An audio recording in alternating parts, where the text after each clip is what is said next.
ইন্দ্রাণী গাঙ্গুলি নিজেই এবার কুসুমকে তার বাড়ির বড় বৌমা হিসেবে মেনে নিলেন। হ্যাঁ দর্শক, বহু প্রতীক্ষার পর ইন্দ্রাণী গাঙ্গুলি এবার কুসুমকে তার পুত্রবধূর অধিকার দিতে চলেছেন। আজকের পর্বে আমরা দেখতে পাবো আয়ুষ্মান এবং কুসুমের বিয়ের শুটিং, কিন্তু এই শুটিং হবে বাস্তবের মতোই। সিঁদুরদান, সাত পাখে বাঁধা, অগ্নিসাক্ষী, মঙ্গলসূত্র পরানো, সবকিছুই যেন আসল বিয়ের রীতিনীতি মেনে সম্পন্ন হয়। আয়ুষ্মানের কাছে এটা বিয়ের শুটিং মনে হলেও কুসুম এই বিয়েকে বাস্তব মনে করবে।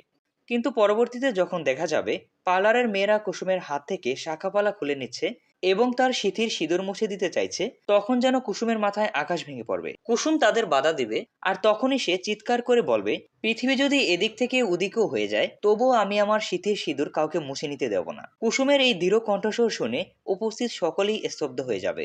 অন্যদিকে এই শুটিং চলাকালীন সময়ে ইন্দ্রাণী গাঙ্গুলি উপস্থিত থাকবেন না, কারণ তিনি কোম্পানির মঙ্গল কামনায় পুজোতে ব্যস্ত থাকবেন। তাই তিনি প্রথমে জানতে পারেন না যে রাতুলের পরিবর্তে কুসুম আর আয়ুষ্মানের বিয়ের শুটিং সম্পন্ন হয়েছে।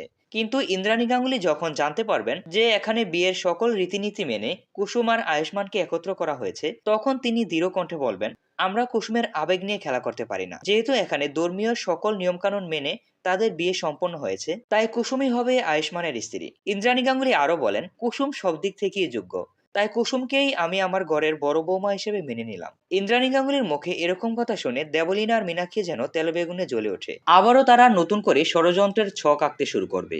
তো দর্শক, আপনারা কি মনে করেন, ইন্দ্রাণী গাঙ্গুলির সিদ্ধান্ত কি সঠিক? আপনাদের মতামত কমেন্টে জানাবেন। সকল প্রকার সিরিয়ালের আপডেট পেতে আমাদের চ্যানেলটি সাবস্ক্রাইব করুন, ক্লিক করুন পাশে থাকা বেল আইকনটি। আবারও খুব শীঘ্রই হাজির হব নাটকের নতুন কোনো এক্সক্লুসিভ আপডেট নিয়ে। ভিডিওটি শেষ পর্যন্ত দেখার জন্য আপনাকে অসংখ্য ধন্যবাদ।